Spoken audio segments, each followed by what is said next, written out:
We're live. I've got the Right, cheers. Cheers. Great to see you, mate. Thanks for having me. You. Good to see you. Mm-hmm. So this is where it all began. Yeah, well, Prestonfield was my first golf club. Oh, was it? Yeah. Right, I thought Coast So I was in town, but then Okay. remember Stephen Buckley? Stephen Buckley was Yeah. one of the Scottish boys, and he was a friend of ours, and he had joined down here for the winter. Right. Winter golf, Flint's golf. Exactly. Okay. So Prestonfield was, for 5 months or whatever. So, but it got to the point where basically on a Friday after school, my dad picked me up. Instead of taking us, we go to Prestonfield, but Yeah. we were basically, we go down to Kilspindy, and he was like, all right, okay, fine. So then Prestonfield became, there's no point.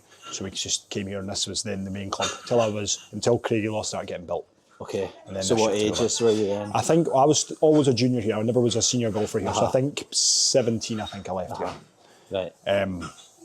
But this was really the main start where we just, play all the But time. no driving range. I mean, you were always putting was a strength. What? So no coincidence, I think. It was like playing and putting. My dad has fallen asleep many times on that bench sitting there where you were putting, Right. while I was trying to complete a drill. Yeah. And then somebody would come in the corner, and I'd be like, Dad, what time is time? We've not done that yet. So we worked Just hard, played, putted. And then he made that little chipping green, but that was late on. So Right. start chipping, that got a wee bit better. But no, always on the golf course, out and play. And then Craigie Law. Then Craigie Law, which was Big range, great facilities. that was like a golfer's dream, where you go all of a That was sudden. the end of your junior. Yeah, going over there, and it was like the huge turf range. They had new, I think it was Callaway practice balls coming out. Go and get a basket, hit as many as you want. It was like, this is unbelievable. And then that's when the real grind started. Yeah, and I got addicted. But to you that. you would have still been playing for Scotland and stuff in here. Yeah, Scottish Boys Champion. Scottish here. Boys Champion here. Right. Yeah, And pretty then- sure.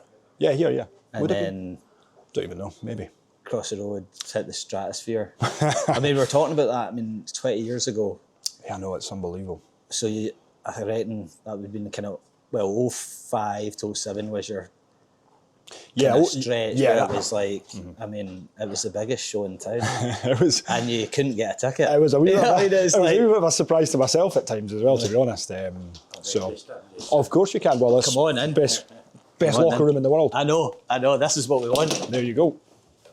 Where are you? Hearts boys next door, and then I'm a good hippie. Oh, well, Well, nothing he's wrong a with that. PB as well, aren't you? He is the right one. How long you had this for? Oh.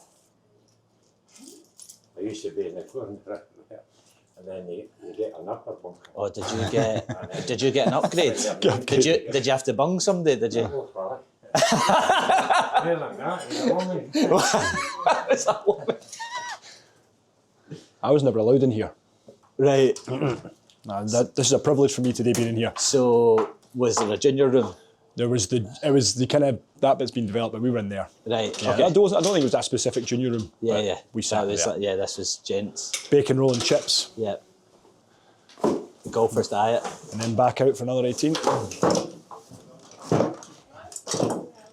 Just like that. And they sit too near that door, son, in case you I'll kill you. When you back tomorrow? You back tomorrow, or are you No. Just a Sunday. Yeah. Sunday? Good. Cheerio. See ya. Need the Triple H going there. Is that peach, right? The Triple H. The Triple H going there.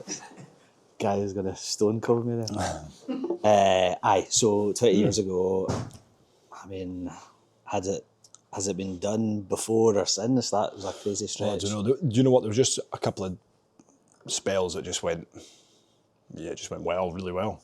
And obviously that 05 was kicked off. So yeah, when I won this, the Scottish Boys was kind of like the main win, if you like, for my first big win. I thought, I had to deal with the pressure of trying to, leading in a national event.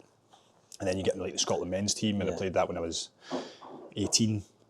So I was like the youngest guy in that team. Yeah. And then 19, I actually got in the Walker Cup squad, which was a little bit of a surprise to me. And I went to Chicago on a trip, and I was with all the like superstars of the amateur game, and like Gary Wilson, and I thought, Yeah. Big wow, names. these are big guys, Yeah. these big proper players. And I thought, wow, I can't believe I'm in the squad. Didn't even see that coming. And then, And how did you feel you fared when you like seen their game? I was versus fine. yours? I was fine. Yeah. I just didn't think I thought I can hang with these, I can beat these, but I didn't know I was going to, I didn't expect to be in it. And it was a trip to Chicago, so I was like, wow, this is unbelievable. Unreal, man. Yeah. And then I think probably subconsciously that kind of made me think, you know what, I could, like, they think I'm, you know, Peter McAvoy's picking, obviously just sadly died, didn't he? Yeah. So, and then went to the Brabazon and won. Won the Brabazon. And played really well, won quite comfortably, I think, in the end, and then rolled on to the Lynx. But you obviously weren't getting scared of the show then. You weren't getting scared of the stage. Because that was not, you know, there's Scottish boys, I played in Scottish boys, you know, we were receiving some shredders playing in that. And then it got to, you know, they're the biggest sort of UK-based amateur tournament, Brabazon, St Andrews Lynx. I know you went on to win the 11, but, you know, you obviously were like, you know, you felt you belonged then. And I think I quite liked that. At that point, were you like, if I play well, I've got a chance? Or at that point, were you like, no, my game's good, I could win these? Well, I was almost at the point where I was getting frustrated because I was playing really well, not getting the job done or not getting the result I wanted, finishing maybe 20th in like the Irish Am. Richie won, Richie Ramsey, and that was great. We all went out and celebrated, and just a shift of mindset really. And I chat with my parents in the airport to go to the Brabazon, and then I'm leading and I'm in contention, first time I've ever been there. But do you know what? I really liked that. I liked the gun to your head. I was better when the pressure I had a chance than I was when I was out of it, to be honest. Yeah. I had to learn to try and become a bit more consistent, because I was either gun ho or I'm not playing at the weekend. Yeah. and that was maybe not the best way, but then I suppose actually looking back and reflecting on it, the golf world is actually that way, isn't it? You know, like you're better being good for 3 weeks and go home for the rest of the year, and you'll be a better, you know, well, you'll be higher and make more money in the rankings than you would if you're Mr. 20. Yeah. So, and that kicked off, and then it rolled. But then, to be honest, 2006 was a wee bit different. But 05 was the Open as well. Yeah, so then obviously I went Lynx. Because, man, I need to tell you this, because I was at home, and I was listening to this, I was laughing. Honestly, we had a little kind of, what do you call it, like a TV room, tiny, and it was just for like my dad, my brother and I remember just like not leaving there, because I was like, you know, I could see you in the leaderboard and you weren't getting, you know, it wasn't like final group, you're in every shot, but I was like, oh my God, Lloyd's there, man. I honestly don't think I put on like my shorts that day. I was sitting in my pants and I was shouting at my mum, like, you know, get the pizzas ordered, man, the big man. I mean, it was ridiculous. Yeah. It was just happened like that, though, to be honest. It wasn't ever really like the plan or anything. It was just like open qualifying, you entered that. I'd won the Lynx. So comfortable, knew the old course. Yeah. And then I go to... It's perfect for you as well. I had to go to Renfrew to qualify. Did you go to... Was it still Renfrew? Yeah, way back then. And then I think... Adam Scott is... because he had... Right there. Is it? Yeah. Wow. Yeah. So I think it's 15-5 maybe? 4, I don't know, I can't remember the course. Par 5, I made eagle, waited all day, that got me in a playoff. 8 guys for 7 spots. Yeah. And the 10th hole, par 3... So was this final qualifying? First stage. First stage, yeah. 10th hole, par 3, I think. Right, and I was like 6th hit or 7th hit. First 4 guys, first 5 guys hit the green. It was like a 5-iron. I'm thinking, easy guys. I hit the green. The last guy, I think it was Scott Meeke, if I remember correctly, hit it left. He made bogey. Everyone else got through. So got through 6 bars and bogey or something. Went through to Scots Craig. Oh right. Went there for a practice round. I'd never been there before. Yeah. Liked it. Nice field. Yeah, I really like it. Lovely golf course. And then, then I finished 2nd, I think. Yeah. And then the next morning I was walking on the range, just like 19. But the blonde mullet. You've had the knack for qualifying for the Opens, man. Yeah, that one. I've done it every time through a regional qualifying. I've never like. I went down. I don't know where it was. It was Brassey because Olafabo was playing. It was Olafabo, Barry Lane, and Marcus Breer. Remember Austrian guy, and he shot 16 under in Brassey. I was second. I was second. Yeah, you were second. And you were about 10 under. Or something. I think I saw 7 in the first round. Came off like and he was 9. I know. And then I think I got to like maybe 5 under through 12, and I was still like 4 or 5 back. I was thinking, but then I dropped a few coming in. Yeah. But then the worst one was I went back to Scots Craig for 2010 as a pro to get back into St Andrews, and I got beaten a playoff. Did you? 3 guys, 2 spots. I duffed a wedge into the first. Made bogey. Caught heavy, came up short. And that was one of the sorest parts of my career. I had to go home, get up in the morning, drag my clubs through to Prestwick to fly off to Germany or Sweden for a challenge tour event. And I was just like, I don't want to go anywhere. I want to go home. I was devastated. And that was to obviously go back, right, the next Open back to St Andrews. So it was like, I was thinking, I'm going to get this done. Yeah. And just hit a bad shot. When after like that first year, you've done, you got the silver medal, you birdie the last, Eric Ramsey to snub Eric, and he had a great tournament as well. Great guy, Des. I like Eric. We played foursomes together a few times. Yeah. Do you know what? He doesn't get any credit. I think he was 23rd in the Open. He doesn't get any credit for it. Everyone remembers you. Sorry, Eric. Were you 15th or something? 15th. But on the last hole, I knew I was tied. Aye. And in my head, I thought, because of the amateur rules, this is how I was thinking. If we tie, he's going to win it on better last day. Thinking as an amateur. Yeah. But we would have both got it. Yeah. But is that right? If you were tied? I asked afterwards. Yeah. You'd have both got a silver medal. Yeah, but I managed to birdie it. So. And sitting there with Tiger, I remember it. Your mum, remember seeing your mum in the background, and crying. Aye, unreal, man. Yeah. And did you get a wee handshake with the big wee man? Handshake, wee chat. Did you? He just he's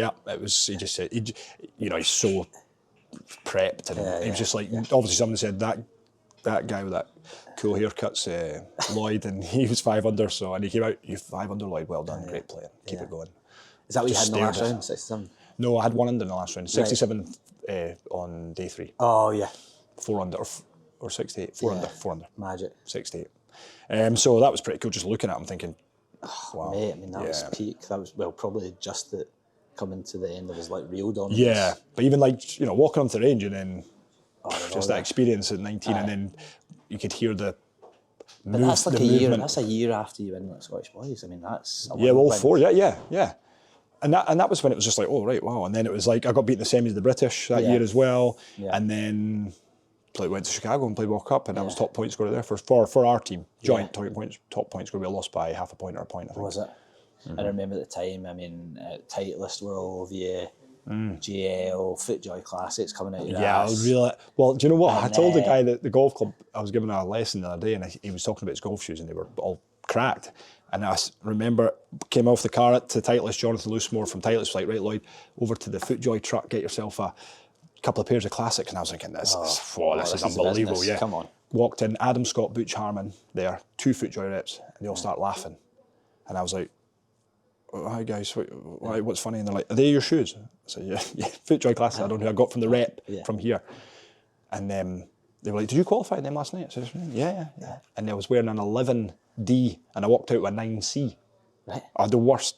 My shoes were massive. Were they like flip-flops, but then I played the 5th walk, hobbled back over and said, I can't wear these. So I went a 9.5, and I've worn a 9.5 ever since. I was wearing 11s probably should go back to 11 actually. I was playing well in the 11s, so I'm getting them back. 11 to 9.5. I mean, that's not 11 to 9. And then I got it was the second, and I just went over and I was like, yeah, I can't wear them. They said, keep them, they are your size. Yeah. I've never worn them again. Unreal. No, they're brutal. And I always laugh at the thing. I was like, because, I think, I don't know, I mean, it would have been building in a certain way for you, like massive expectation to go on, do whatever, but I think nobody really says, like, thanks, because, you sort of elevated the game here for, domestically in Scotland, UK, over that 3-year period, 2 Walker Cups and what you did. And I don't think that ever gets talked about. I was going home, and you were the only one. I was kind of going. I'll take your thanks. I was kind of going. Well, I'm gonna. Thank you. But I was like, I was trying to hear a story, and I was like, no, the guy's like heavy practicing at this time. I think obviously Craig Law was going, and I remember coming up, and I'd sort of known you at that point, and I'm going. Bob Volkey's like drilling the holes out in the back of the wedges. Right? That's what I've never seen that to this day. Yeah. And I'm going back home and I'm like, Dad, get the drill. And he's like, aye, would you want hung up? And I'm like, no, for the wedges, for the wedges. Just for the look. It's like Saltman, he's onto something here, man. I was at the Shambo in my era. So what was the thing? Just too heavy? Well, I had length on them, but back then I don't think they would change the weights ahead and stuff, so you would just drill the back out. Right. And it'd all rust up. Yeah. Amazing. Mate. I actually found my 662 iron in my garage the other day. Right. I was going to get my bike out and... The blade that hit off the first. And I pulled it out the bag with a full cord Golf Pride X100, 3/4 long, 2 up. I mean, how are you hitting that? I know. How are you hitting that? Some people's longest clock iron now is a 6. Yeah. And I was standing on that first tee with that 2 iron. There was a thing on the other day, and it was Ludwig, and he was saying he's moving away from Blaze. He's like, you know, he's like, nobody, he's like, even me, I just need the help. And I'm going, hell, we all play with Blaze. How good is it? Oh, yeah. I know, we all I wouldn't even, now, we do, like, I do some, like, fittings and things now, and the Mizuno blade, I just think that's unplayable. Yeah. A Mizuno 7-iron goes, like, 147 or something. I'm like, and yet a cavity goes 180. Yeah. It's like, how are you playing with that? Yeah. And then, so I had all my lofts cranked and everything. Uh-huh. Because I was spinning it and hit it so high. But You were always high. So, what, trying to, like, lower the flight? yeah, get the spin down. But that's amazing from, like, here, growing up here, you would have thought. I know. Just technique, though. I just was big wide arc. Wide arcs. Launching it. Remember the first Scotland cap, Craig Watson saying, right, like, how would you play a low one? And I was like, Can't. I would do Legend. that. I'd do that when I'd hit it. And he was like, yeah, but that's like high. And I was like, yeah, but it's the right distance and it's right at it. So what does that matter? But obviously I did learn to hit low shots. Did you? It must have suited you in the States, though. Did you ever? Was there ever the draw to go over there for uni, or was that? Not Yeah, really a couple of calls, but mainly, and then a couple of the guys had said to me if I was interested in where they were, but you know what, I was playing really well. Yeah. I had a coach here that was supporting me. I'd backed and I believed in what he was teaching me. Yeah. I was seeing regular. I was getting trips away abroad in the winter with the squad. Yeah. So I was kind of thinking, And a couple of brothers at home that can play. Yeah. So I had competition exactly. Huge competition. And so I was like, well, why am I going? And if it's for education, I was like, well, I'm just going to be a tour player anyway. Yeah. So I don't, which is, and to be honest, that was exactly how I thought. I just thought, well, that's the only thing I'm going to do. So I just thought I'll just keep doing what I'm doing. I don't want to change the plan. And it was going, I was working it, and it did. I wouldn't change that now. I remember, I think, meeting your dad maybe in the Scottish Amateur or something like that, and you'd done the Open St Andrews, and like I think there was like a lot of people saying, you know, turn pro now. Yeah. You know, you probably get a couple of years at invites, and your dad being like, he's not ready, and it was quite a like family decision. And massively. Like, you know, and I think even the next year, I think he still had a great year, but it wasn't as good as 05, and then 07 bounced back. Yeah. Lytham, Irish. Yeah, started at Craig Miller actually, which was just Craig Miller. I actually looked at my scores the other day because I saw like the 20 under. The lad one was 16, and I thought, wonder what I was, and there was a fog delay, so I only played 18, then 10, because we didn't have any time for a cut, and I got to 20, I think, with like 5 to go through that 20 under, but I dropped a couple coming in, which I was really disappointed with. Yeah, it was almost like it was unacceptable to win a tournament with making a bogey. Yeah, or something like sort of, I think it was 16 actually. I think I dropped 4. Yeah, so I wasn't very happy with that. But yeah, looking at that, you know, then we made a plan when I was like, or we sat down, the three of us, Colin Brooks, my dad, and I, and said, we're going to practice, work away. We're going to play Walker Cup at 21. We're going to turn pro after that. Yeah. And this is what we want to try and achieve and get better at, and blah, blah, blah. And then, So I'd really say 2019. mapping it out. Yeah. And 2019 went like, I've made the Walker Cup. But then I was actually like, do you know what? Why should the plan change really? Because I'm only 19. Yeah. I just turned 20 after Chicago. Yeah. Let's just stick with it. You know, it's going well. So, and then it was good because 2016 was, I didn't win really, or like smaller things, but I didn't win anything big. 06. Yeah, 06, sorry, what did I say? 2016. Decade. Don't worry. 06, sorry. Third at Lytham, didn't win. And then, but I was played for Great Britain. I think that year, I won the European Order of Merit, and then, or they presented it to me. I didn't even know I was playing events, but I think it was the first time they did it. And then they picked the Eisenhower team, and I didn't get picked. Yeah. So Richie and I played for GB and I, and then they picked 3-man Scotland team. And Peter McAvoy said, "Who's your team, Lloyd?" And I said, "Oh, I don't know, it's not getting picked." And he went, "Oh, don't be silly. That's like, well, it's you, Richie, and who?" I said, "Well, hopefully me, Richie. I don't know." He's like, 3-man team. Yeah, and he went, "Oh, don't be silly. It's like Ireland not picking Rory." Yeah. And I was like, "Oh, all right." And then got a phone call, "You're not playing. You're first reserve."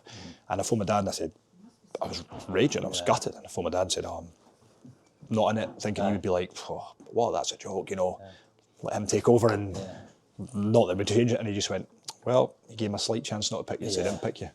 So it's up to you. But, I Either mean, they'll that let it happen dates back again to, or let it like, happen. Yeah. The first time I met you was at Drummoy. Yeah.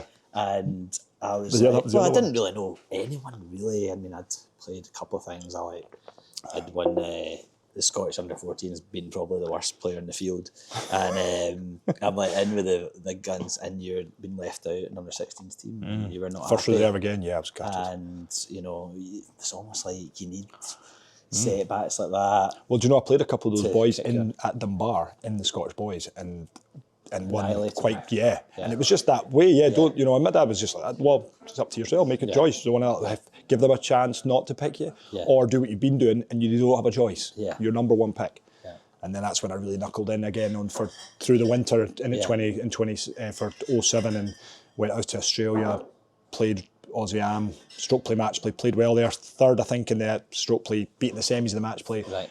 You're getting a kickstart in February. I spent a month in Australia working with Ramsey McMaster on my fitness stuff, and with the Scotland squad, it was great. Good boys were over there. Kev McAlpine, again. Yeah. So sad to hear about Kev. All great guy. good players. Yeah, good players. And then came back and it was like, right, I'm ready to play. Whereas before, it would take me a wee bit to go. Yeah, put yourself into a bit of form. Craig Miller was early in the season. Early, course maybe not great. Yeah. We'd been playing in 30 man hour cold here or over the road. Yeah. But I was ready, and I just won Craig Miller, won the champions. Yeah. Won. Leaving. Yeah. Champions. Leaving. Yeah. We were up there. Playoff, hold a lob wedge.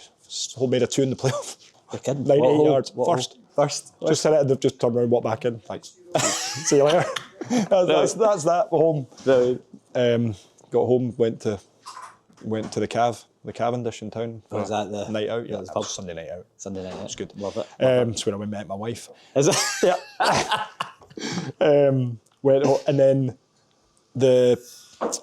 And then they went to Irisham, won that by 1, and then won Ludham, or vice versa. And your pal, that was 4 weeks in a row. Mr. McElroy down the stretch. Yeah. And you know, I remember coming up. I didn't realise because I'd went and I did do a bit of research before the day. I knew a lot anyway, but he'd actually caught up with you. Yeah. On the last round. Well, I came up to see the scores. This was back in the day before, obviously, that's how long ago it is now. It makes me feel really old. But we were going for dinner, and Mum and Dad, I was like, go and run by the club, so I want to see the scores. Yeah. And because you were was ahead quite after low, 36. Yeah, I think I shot maybe 67, 66, something good. And people were saying, are you going to beat James Heath's record, Lloyd? And I was like, well, I hope so. Remember him as well? Yeah, he shot 18 under in London to win. But I went and checked the leaderboard and I heard like this, everyone coming up the last, and Rory was playing the last, and he binned his second shot to get within like, I don't know, 1 or 2. So was that 36 though? Yeah. Was that after 36? Yeah. So made 2 on 18. And then you're playing together the last. Then we're in the last 2. Aye. And then went to battle. And do you know what? I'm really bad. Was that the first time you'd kind of played with him? No, because we'd played in both Scotland boys teams together. He was for Ireland, I was Scotland. So I met him when he was like 13, and I was 17. And we kind of hit it off quite early. We got on well, and then. But then obviously he was coming through. I was, right up there. I mean, he was right there as well. And then we were just going head to head. But I looked at the scores because Lytham asked me to do a video in COVID time because they were missing the event, so they were going round past winners. So I thought, I can't even remember what happened. And I read it back and I thought, wow, it was so. I think he went 1 ahead at some point. I was reading this, was getting nervous reading it, thinking I can't even remember. But it was horrendous weather. It was like terrible wet, raining, wet, windy, and then. Yeah, and then he dropped away towards the last few holes, and I managed to kind of win it by a couple in the end. I think he finished third actually, where he got a bit hot under the collar. Yeah, the young superstar. Lloyd had him by the throat. So and Nigel Edwards came through the pack great last round to finish second, I believe. The older amateur at the time. Yeah, he's quite very involved with Walker Cup and stuff. Yeah, captain. Yes, selective. Yeah. So that, and then do you know what? That was really and then went on to play Walker Cup. Played Walker Cup, yeah, and then that's when Colin Dalglish was like, this is early season, and he's asking Rory and I to meet him, and we're talking, is there things, not saying the team boys, but is there things that you'd like if you're in the team? Right. Towels and stuff, and we're like, yeah, towels with names and things like this, and so you're picked, and then you're just like, well, it's done. And then I knew I was going to turn pro. Played Walker Cup. That was the plan, Walker Cup, and then turn pro right away. Yeah, and just happened to turn pro on my birthday. Right. My 22nd birthday, and went straight to the Oxfordshire first stage. Rory and I played practice round together. We flew over, played practice round together. I think I finished 6th, he finished 7th. and then went from there. I got my first start at the British Masters. And I missed the cut, didn't play very well. Did you play with Jimenez? I played in the Pro-Am with Jimenez. Yeah. That was when I was an amateur, though. That's how I got the British Masters start, because I got an invite as an amateur with Ollie Fisher, and Chubby Chandler, who was wanting to sign me from ISM, said, do you a deal, boys. If any of you make the cut this week, no matter what happens, you'll have a start next year. Right. Even if you're not with me or whatever. So you made the cut. And I made the cut. Aye, because I remember that, because I think I was speaking to you and you were like that. I was like, oh, Jimenez, my hero. And you're like that. You're like, oh, Pedro, I'm pumping it like 60 by him. Yeah, I was. Well, he could chip a bit better than me. And wedge it a wee bit better. I could get it so, round, man. Jeez, he's still class. winning. Do you know what? It was Jimenez and Ronan Keaton. Right. And I actually got on, Ronan would invite me every year to the Marie Keaton Foundation. We had dinner at Dunhill a few years after that and stuff. He was really nice, really nice guy. Him, his manager, Mark Plunkett. Yeah. Sadly, don't keep in touch with him anymore. Yeah. So and then it was that, and then I got a start in the Dunhill, missed the cut. But to be honest, after that start at 07, towards the end of that year, I wasn't actually playing that great. I was playing all right, still doing okay, but I wasn't playing. And then I turned pro, not playing the way I was at the start of the year. That's my next question, is like where, you know, that over 3 years you've put together a sort of amateur pedigree. I mean, I know there'll be people with better amateur records over 10, 20 years, but I mean, it was ridiculous what you did in like 3 years. And how, you know, does that not try, in those, well, 05, 07, you put yourself in any tour and you're making money. Yeah. You know, you are. How does that then not transfer? Was there like expectation? Was it like a confidence thing? And then almost the way it sort of reads on paper is like, you know, you're sort of cruising into sort of final stage, don't get your card, then you're in challenge tour, and it's like, oh, there's not that kind of free hit anymore, playing yourself into form. It's like challenge tour, and it's like, you know. I think there was definitely, obviously, you turn pro and it's like, right, I'm a pro now, you know. So there was definitely a little bit. I think if I look back at especially that early start, was when I was an amateur, we were saying there early, touching briefly, I played to win, and if I didn't win, I was raging, to be honest. And I would go home, and as I say, even Craig Miller, my mum came on the green at Craig Miller and cuddled me because I'd won. I'd won by dropping no shots coming in. I was just like, literally like, there was a thing not with you, acceptable. though, and I don't think I've sort of seen it again, certainly not an amateur, but I mean, you thought you were going to shoot 63 every round. Yeah. And by the way, you did a lot of the times. Do you know? And I was like, I've not really seen that at somebody at like 19. And there's Scotland will always produce like good players, but Carl a couple of spells with Carl Morris, working with Carl Morris, the psychologist, and I remember saying to him, if you offered me 63 tomorrow, I'd turn it down. And I was just being dead serious. I wasn't actually, we were chatting deep into conversation about things, because I think I could shoot 62. Yeah. And he was like, I love that, man. And he was a bit like, maybe there lies the problem. And I was like, all right. Yeah. I was like, what are you talking about? I probably will shoot. But yeah, I mean, I look at pro golf, and I've caddied, and I've played to an alright level amateur golf. You know, I do know golf, and I realise what tour golf is, and it's 72 holders, which you played great. I mean, all your wins were they weren't the match play ones; they were the big 72 holders. So it's like, and on tour it's like different. It's like when you're playing crap, you've still got to shoot level or under for 36 holes, which lets you play the weekend, and that's what tour golf is. But it's like you'd kind of already tick that box, you know, with 72 holders. It's like, so where did you go then? Was that first year of pro, you're like, oh wow, I think this could be a bit harder than I thought, or I'm actually not playing the same way I was? A little bit of both. Yeah. So they're definitely, because mindset, as we know in this game, is massive. You go in there not really playing great, but that kind of belief will get you through anything. Yeah. So I think when I look at it at the start, certainly when I first turned, making the cut was probably a goal.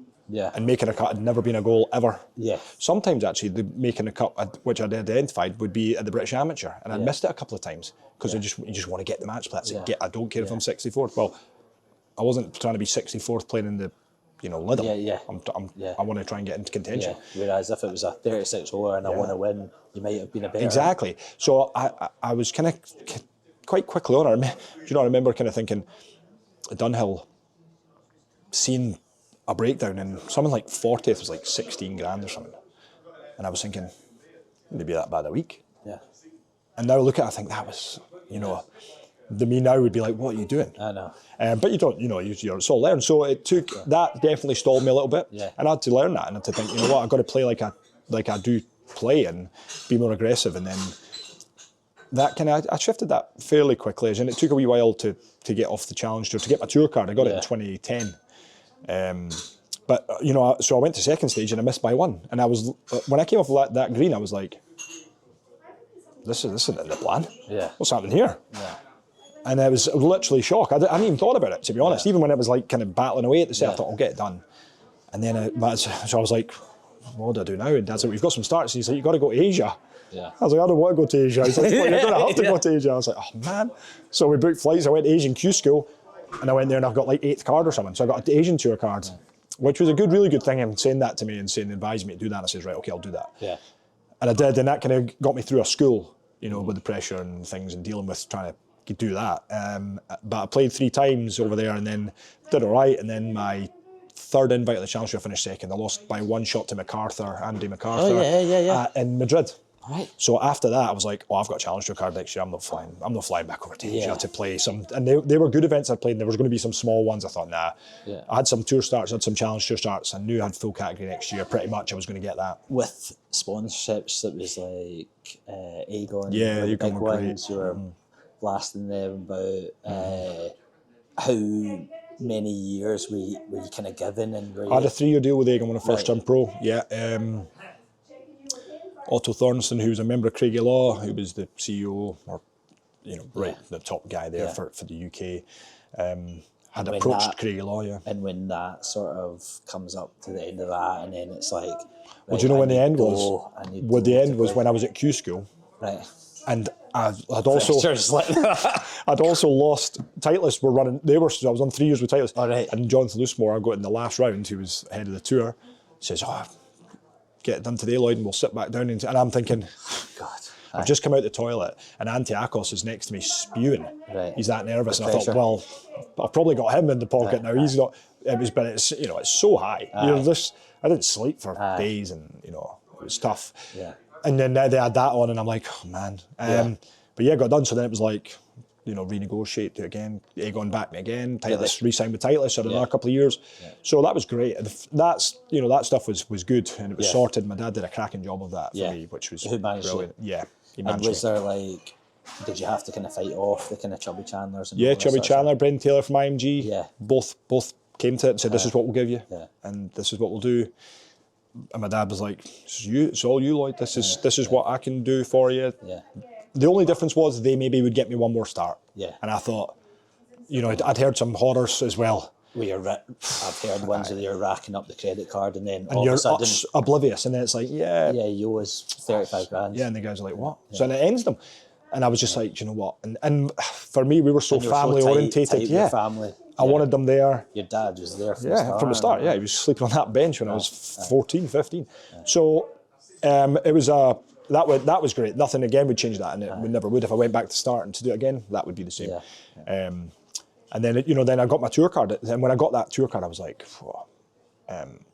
it was just like I just thought, oh, I finally got that. I finally got here, you know. Yeah. And then I actually played really well. Actually, I kind of freed up my game again. I almost felt more relaxed. And I made it. You could just go and play. Go play again. And the tour suited me, like you're saying about America. The courses are bigger. Yeah. And I was a good driver. Yeah. I had it long and straight. I hit long, high iron shots. Challenge Tour, I almost felt like it was a chisel fest. It was a battle. Yeah. I'm playing with guys, and I'm like, I've just hit 4 iron off this tee, and you've hit a 3-wood, and I'm next to you, and then you've wedged it tight, and I wasn't a great wedge player, and had to work hard on that, and then I'm thinking, I've shot 70 and you shot 66, and I'm thinking, how have you beat me by 4? I just never actually was that comfortable in the Challenge Tour, to be honest. Again, probably because I've always pushed too hard, I think, to get off it, or if I was always too aggressive, trying to get off, and then when the school worked well, because it was at PG Catalonia, a big strong golf course, suited my game, and I played really well there. So we need to run. We need to get out there. Oh yes. Running on. Anyway, my hero. Good to see you. Good to see you too, pal. Right, this will be the fun part now, won't it? I know. That was the warm up. Reminisce. Got the blood's pumping now. I'm ready. Good fun.